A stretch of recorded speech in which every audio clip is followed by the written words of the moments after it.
Hello and welcome to this week's episode of Giant's Healthy Innovators Live TV. My name is Barry Shrier. I'm your host. I'm the founder of Giant Health. And as you know, every week we bring to you a selection of incredibly ambitious and successful and talented people, leaders in the world of healthcare, technology, and innovation. Giant's ambition is to improve the health and the well-being of people around the world by supporting innovation and accelerating the adoption of new technologies, and supporting all the innovators and entrepreneurs who are at the forefront of innovation in healthcare and technology. We'd like to thank our sponsor and our knowledge partner, McKinsey & Co. Thank you for your fabulous support. We love working with you guys, and we're grateful for your ongoing partnership. We'd also like to thank the many people around the world who dial into these weekly episodes of our Healthy Innovators TV shows. We love having your support. We're ambitious to support the community around the world, everybody whose business is healthcare, technology, and innovation. So we hope you'll like this episode, subscribe to our YouTube channel, and please share this with everybody else you know who works in this field. Thank you very much. So to begin with, I'd like to introduce our partner, Tobias from McKinsey. Hello, Tobias. Thank you for joining us. Hi, Barry. Great to be back again. Thank you very much. So, Tobias, I'm going to hand over to you because we have such an illustrious group of talented people here. Really keen for you to work with me, please, to introduce them and to begin the questions for today's session. Thank you. Thank you, Barry, and welcome everyone from my side. As you see, we have a great panel of people here today, and today's topic is healthcare analytics.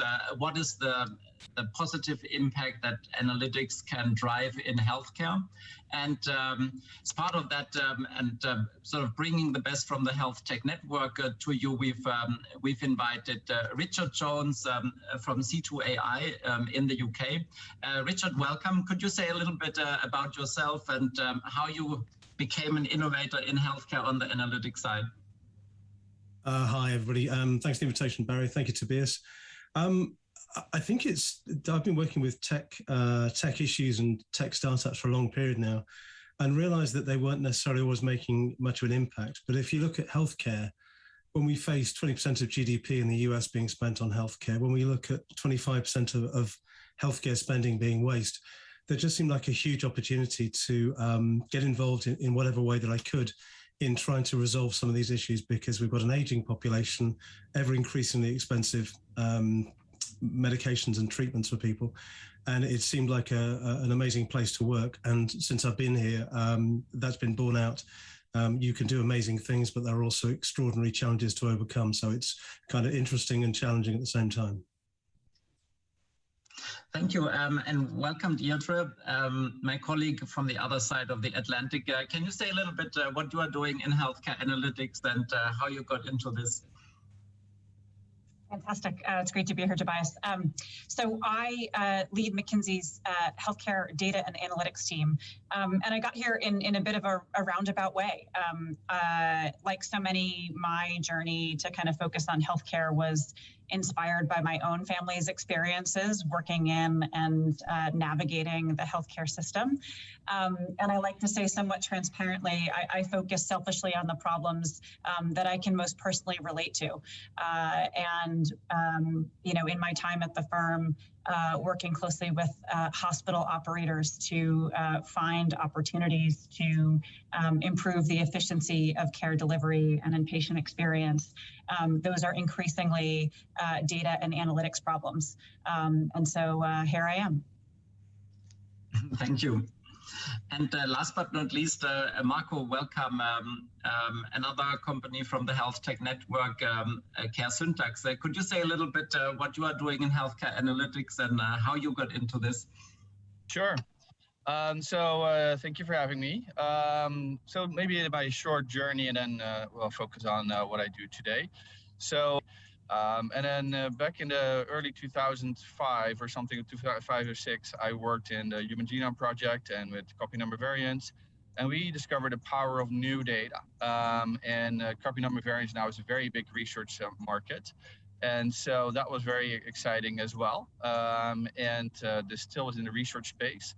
And then in the early 2010s, I worked with the White House on the big push for EMR data. And my role was to really kind of get companies from payers to small startups starts leveraging this new real-world data. And really, we are still dealing with that to some extent today. And so the power of real-world data in the clinic is really exciting. And we're still 10 years after we started this journey, is still scratching the surface in many ways. And so one area that I work in here at Caresyntax is surgery, digital surgery. And really what we're doing is we are datafying surgery and building that new data wave in surgery, which will hopefully lead to a wave of innovation, both in clinical, financial, and operationally, that will benefit all the stakeholders in healthcare.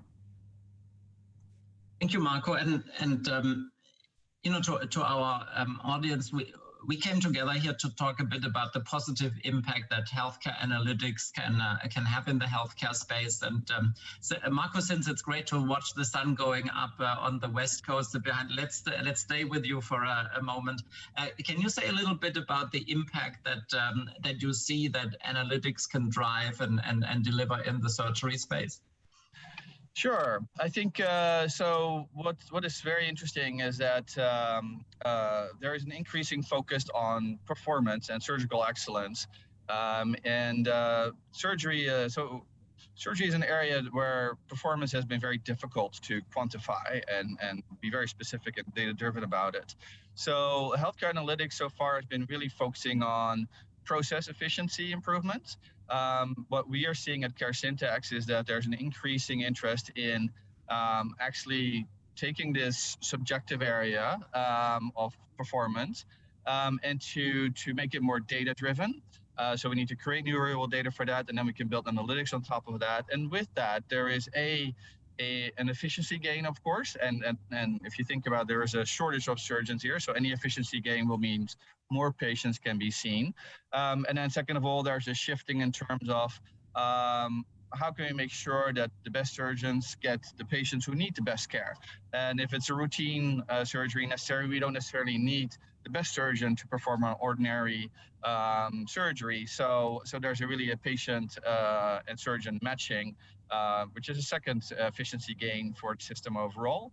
And then I think the third element is really building intelligence, so judgment intelligence into the system as well. So I think we've seen this in other areas where there's lots of EMR data, for example, where you already see companies injecting I can detect that there's a gap between the guideline and what you're doing, and therefore I can detect the gap, give you an alert, and help the provider fix that. And so in surgery, we're not there yet, but that's one thing where Caresyntax is leading the charge, and it's very much kind of we're at the tip of the spear, I can tell. Very exciting. And of course, now a lot has changed in the last 2 years due to COVID, both US healthcare landscape overall. Can you say a little bit about the implications on healthcare analytics from your side and surgery analytics? Yeah, so I think there are a couple of comments to make. So I think pre-pandemic, business as usual was a barrier to change for most healthcare providers. The pandemic really has been a system shock that has caused a need for innovation across healthcare, but also in surgery, because surgery usually was the profit driver. And the number one thing that people stopped doing during the pandemic was surgeries. So the example is we had a surfing icon last week at a leadership summit. And his wife worked for one of the leading hospitals here in El Camino. And as she put it, the emergency department was full and overcrowded, and the surgery rooms were empty. And to put it in perspective for hospitals, the emergency department is where you lose your money, and the surgery room is where you make your money. So you can see how painful that would be. So with that, now that surgery is slowly coming back, there's a new focus on performance and value-based care, and really being able to show that you are good and to be also to show your efficiency. What we've seen in our case is that people who use our systems are more efficient, better quality, higher safety. And with that, I think our clients see the surgery uptake 16% higher than clients who don't use hospitals who don't use our systems. And I think going forward in terms of the healthcare analytics, real data is an enabler of the critical insights that are necessary for this new performance-oriented and value-based care-oriented business models.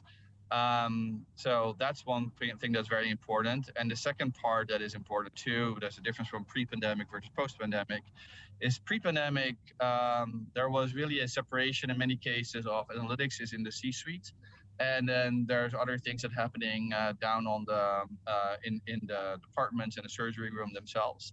Right now, it's all about fusing those two things. So yes, it's great to have analytics for insights, but the insights need to be inserted back into the workflow and make a difference in the actions that clinicians take, that surgeons take, and the whole surgical team take.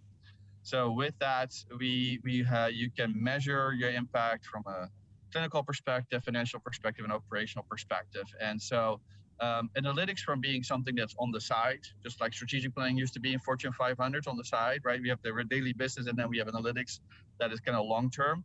Analytics now is fused into the daily business. And so it should be a sustainable change that it delivers to surgery. And surgery really is kind of a barren area in that respect. So it's a huge opportunity for improvement. Thank you, and very exciting to hear how improved surgery analytics and improved surgery quality then is actually helping to save lives of people, helping to get patients access to surgery that otherwise they would have later or not at all. Thank you. And Deirdre, you also do a lot of healthcare analytics work in the US. Can you say a little bit what is the impact that you are excited about there? Many. I think one is the opportunity to start, frankly, harnessing the exponentially increasing everyday sort of terabytes of data, right, that are proliferating across the ecosystem, to really, frankly, start to capitalize that, right, and translate the huge potential set of insights into a set of actions that real humans with expertise and clinical judgment and a real desire to have an impact on individual sort of patient lives, they can translate that into a different decision or a different action. Here in the U.S., Marco talked about how value-based care, has been growing, and I think even sort of post-pandemic, we'll see that increase. We've forecasted that the number of lives in the U.S. on risk-based contracts will grow by 20 million between 2021 and 2025. And success in value-based care, providing the right care at the right time to the right patient with the right outcome, is fundamentally dependent on high-quality data and analytics. And frankly, it's not just about, Marco spoke to analytics in the C-suite, right? Getting that right is frankly just as much about those macro high-level reports as it is translating down into what does an individual sort of clinician caregiver need to do at a given sort of moment in time or patient interaction. So, for example, our team has been working closely with a healthcare provider. They have a number of practices. They are fully leaning into becoming a leader in risk-based primary care. And but it's not a homogenous practice. Every patient is not the same. And so one of the challenges that we've actually spent a lot of time thinking about is how within this ecosystem, by the way, because it's not just one system, it's a whole suite of capabilities, right? And if you've seen sort of one, sort of IT and data analytics stack at a healthcare provider, you've seen just one, right? There are many, many, many different permutations. And so we've worked to help build a perspective on the right patient segmentation to help them thrive in a value-based world, but more importantly, create the right connections such that those insights actually help them follow the right workflows at the point of care to provide the right care to their patients who are in these risk-based contracts and lives, and frankly, take the right steps. And so that's the type of thing that gets me really excited about the impact of analytics. It's helping our caregivers make the right decisions at the right time, and knock on wood, help us provide a truly distinctive patient experience. Yeah, and great to hear these additional angles to healthcare analytics and these additional benefits. And now shifting back to Europe, Richard, in the UK, can you say a little bit about what is the impact that you are proud of and excited about related to healthcare analytics in the UK or elsewhere that you are working on? Some really big impacts, and I suspect the rest of the panel will recognize this, that at the moment people don't seem to care about because of the pandemic. So we allegedly, we could save 70,000 lives a year in the NHS and £1 billion. It's probably closer to north of 100,000 or 375,000 in the US and $12.5 billion. At the moment, nobody cares because they're just trying to dig themselves out of the hole that's been created by the pandemic. And the biggest problem that people have got is this elective waiting list. Depending on the country, people are in different parts of attacking that. But I've heard some scary and amazing stats recently. One client has operating capacity of 12,000 operations a year. They have 71,000 on their list. Oh, the wow. list is probably going to go up 3 times. Yes. So it's not just like it's going to take a year or two to actually catch up. This is just a catastrophic number of cases. So things like what Marco's talking about, where you can improve efficiencies, are important and really attacking every part of the system. And I know McKinsey are trying to do that from a process, really just to get every benefit possible. The thing that we're doing is we're prioritizing the waiting list, which intrinsically doesn't sound particularly exciting until you realize that the manual system puts you into 3 categories. P2, which is see you in the next month, P3, which is see before 3 months, and P4, see you after 4 months. And one hospital's got 25,000 patients in the P2 category. Now, that's the Royal College of Surgeons manual prioritization, even if they were perfectly correctly in the right category. And actually about 15% of them won't be with a manual process. Who's number 1? Who's number 2? And the impact of that is that you're going to see an increase in emergency admissions of patients on the waiting list who should have been seen earlier, between 8 and 10%. That leads to short-term harm, short-term mortality, short-term costs, but also long-term systemic costs. So we've been working with 2 systems that have been used in the US and the UK for years now, one of which is a preoperative risk assessment to identify what the risk for a patient is, looking at 4 billion combinations of operative type and their key physiology. And the other which is a system that looks across a hospital that can drive surgical complications down 56%, decrease triggers of avoidable harm down 82%. That again, individually, nobody cares about the second because it's all about the waiting list. But when you put these 2 together, what we're able to do is reduce the time per triage of a patient by at least 5 minutes. Now, 5 minutes per patient doesn't sound like a lot. If you look at our waiting list in the UK, that's equivalent to 7,500 surgeon years of time, which you'd much rather they were actually operating with that time rather than doing admin. That's about £1.4 million of just surgical operational cost. And during this time, you can also save something like 125 bed days per 1,000 patients. So the bottom line is, if you got everything aligned, and this would require you to have enough surgical capacity for surgeons to work in, you could probably get up to a 15% increase in capacity just by ordering the list correctly. So there's an awful lot of people kind of panicking about this, and the Secretary of State's just basically said, sort your lists out, CEOs of NHS trusts, or we're going to fire you. So there's quite a lot of attention on this at the moment. And I can also imagine the uncertainty and anxiety that this creates on a personal level for people and their families. Thank you for sharing, Richard. We talk now quite a bit on the benefit and the impact of healthcare analytics. What do you see also on the risk side or on the downside? Marco, do you want to start with that? Sure.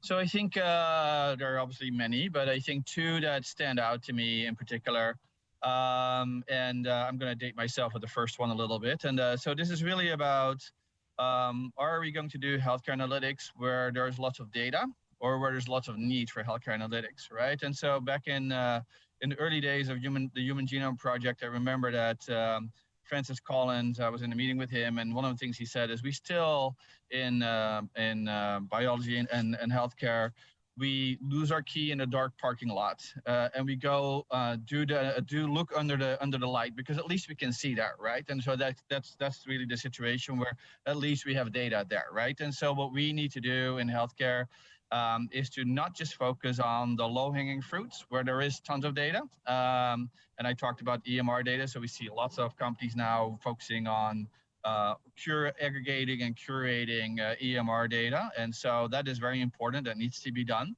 but we shouldn't stop there, right? We have to crack the tough nuts.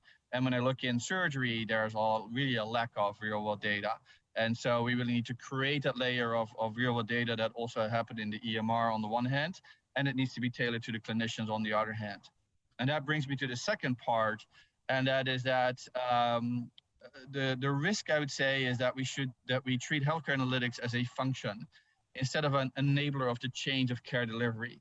Then there's a need for creating a new sustainable normal now, and analytics should be at the core of it. But we are moving from a pre-pandemic normal to a new normal, and analytics really should be a key transition enabler of that. It should guide how we do that, and so it should become, instead of a separate function, it should become almost pervasive throughout the organization.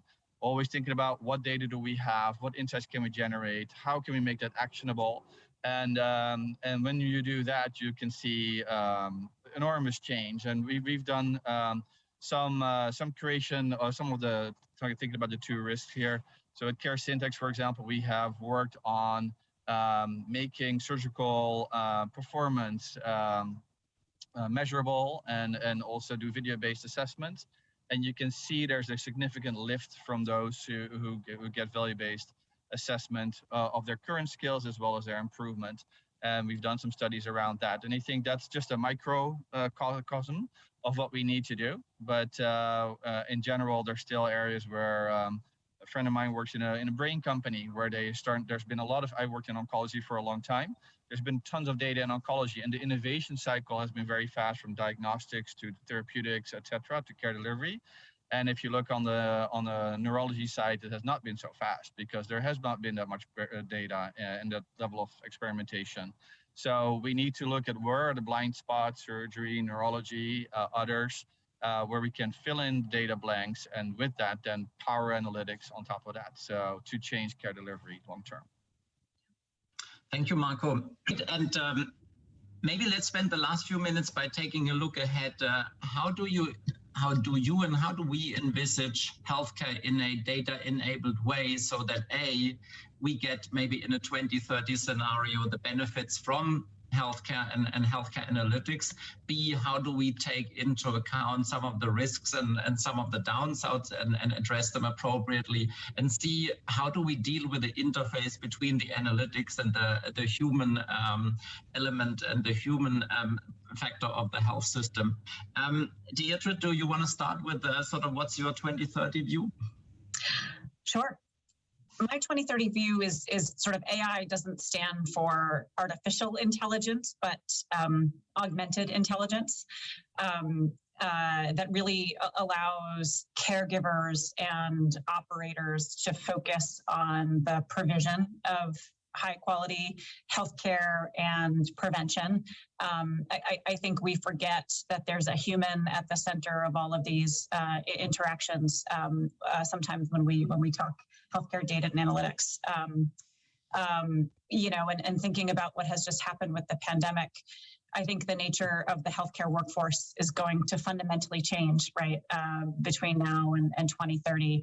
And so I am excited for a future in which data and analytics enables everyone from the front line to Marco's surgeons in the surgical suite, really being able to focus on what matters, and to frankly to rise above kind of the noise of a complicated landscape. Care is going to continue to fragment, right, into many different care settings. There's only going to be more data and information, and so building capabilities that get the right sort of next best action or suggestion, down to the front line is something I really look forward to. We're doing work today to enable department level, nursing managers, right? Look at their most recent sort of labor reports, right, and identify who might be at risk of burnout because they've been working, successive overtime shifts, which is information that just never previously would be put in their hands in a user-centric way. So perhaps a bit of a simple vision, but I look forward to a day in which we can really focus on what matters, which is great human interactions. Thank you. Marco, your future view? Sure, yes, absolutely. So I think very similar to what Deirdre is saying. I think in the sense that the emergence of new business models in healthcare, which has really been kind of amplified and accelerated because of the pandemic. Like, for example, primary care, Forward, and One Medical were companies that were really working on the fringe for before the pandemic. And since the pandemic, that it really has moved to the forefront. Of course, we've seen the rise of telehealth. And within my world of surgery, we see a lot of rise of or shifting of surgery from hospitals to ambulatory surgery centers. And that all goes to sum up that since the pandemic and in 2030, I think we will have a complete reconfiguration of how we access healthcare. We can now access healthcare not just in the hospital for surgery, but in many other places as well. And this is the same for primary care and everything in between. So number one, a reconfiguration of how we access healthcare, and with that, hopefully, a lot of efficiency gains. Number one, and I think number two, particularly when it comes to analytics, the role of the patient and the relationship of the provider-patient will change and evolve. And I think the analytics has the power to align the provider, patient, and payer. So it's not just sufficient to just serve the bottom line or just have operational improvement or just clinical improvement. We need all three, and that will lead to happier patients, have more access to the care they need in surgery as well as beyond. And so I think that is very important. And with that, augmented intelligence becomes augmented care. And I think that is very critical.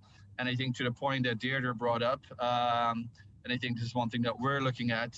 So as you say, burnout, there have been studies in the past that, for example, not only the place where you go for care, but also the timing when you go, which is when, for example, the weekend shifts, when many people are burned out or their attention may be tired, they may be tired or not as high as during the more focused hours. That can lead to drop off of performance. And I think for surgeons, obviously, there's the burnout of working too long. Do you do an 8-hour shift, or do you sometimes get trapped into a 16-hour shift? And will that have an impact on performance? And can we measure that and put an alert in to stop that from happening? So I think that's the second part. And then I think the third part is about interfaces. So I think interfaces between technology and humans, in this case, particularly providers, are very critical. I think interfaces is where innovation in healthcare can die, or when it goes to die or to thrive. And I think that's really important to get that right. We should make the interfaces human-centric rather than technology-centric. EMRs are very technology-centric and have a technology-centric interface for providers, which is why you get a lot of provider burnout and complaints that the EMRs have been a disruption rather than an enhancement. And so let's align those two things, the interfaces in the data and the technology, to make sure that patients thrive and providers. That's, I think, will happen in the next few years. Thank you, Marco. Richard, you talked a lot about the great impact analytics can have with the surgery waiting list. I would also love to hear a bit your statement around how do you see a future of health where then healthcare analytics is sort of built in to maximize impact. I'll just build on Marco's story about the weekend performance. a lot of that is actually in the UK is due to care homes who decide that somebody's not looking very well on Friday, and rather than risk that patient dying with them over the weekend, they actually ship them off to hospital. So there's a kind of an interesting thing that analytics can discover there. If you talk about a 9-year window, actually, it's really interesting for me because at my advanced age, it's likely that in 9 years' time, I'll go from helping hospitals to hospitals helping me. So I'm really keen for them to get better. As we look today, there's like 61,000 alarms a day in Johns Hopkins for physiological variables. So there's this massive alarm fatigue. We need to give people, as Deirdre and Marco said really eloquently, information that works them now. But in terms of that word integration, I think there's two parts to it. One is that trying to integrate into the systems that are there. And I know that Northwell in New York have a 2-year waiting list for anybody with an API or anything else to integrate into them. We're very lucky we don't require any integration. That's why we can be up and running in days. But it's over time, we will be moving more towards that because we, for example, can calculate the risk of mortality of a patient on admission or during their time in hospital. So in 9 years' time, as I'm in the ward, I'll be looking at a screen that's got my name on it and a risk of mortality and some other things changes there, rather than a whiteboard just with my name and who my nurse might be. But at the same time, I think analytics can also do some extraordinary things worldwide. So one of the things that we're building at the moment is something for the third world, so that where you have pregnant women and they don't necessarily have a fantastic hospital like Cedars-Sinai locally, they don't have a hospital at all, they don't have a doctor, they have a nurse, to give point of care tools on smartphones to people who are looking after pregnant women there to figure out when there's a higher risk and when people should be directed to the right location. So it's not just as we think about data analytics or the wonderful first world things that we can do. I think it's also the wonderful third world things that we can do at the same time. Thank you, Richard, and thank you, Barry, and the Giant Health team for having us today. Tobias, thank you very much. And likewise, Deirdre and Marco and Richard, absolutely fabulous to have you on this week's episode of our Healthy Innovators Live TV.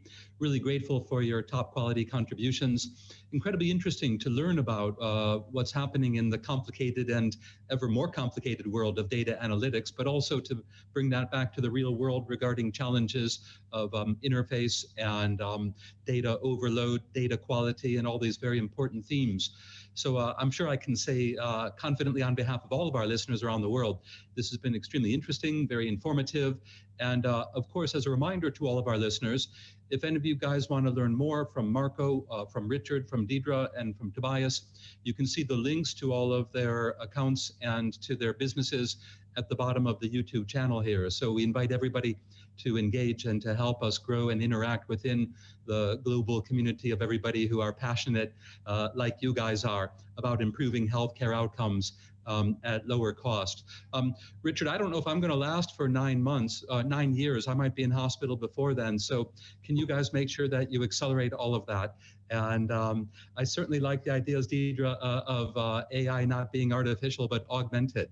I've been looking for some type of mental augmentation for a long, long time. So certainly hoping that all these developments are going to help us there as well. Joking aside, this has been incredibly valuable, very interesting, and I'm grateful to you guys for the top quality contribution. Thank you very much. This has been this week's episode of Giants Healthy Innovators TV. Thank you to our sponsor and knowledge partner, McKinsey. We invite all of our listeners to go to the website, www.giant.health. We have the Giant Health event taking place at the end of November, early December in London, England. Invite everybody to come to that and hope to see you all in next week's episode as well. So thank you very much.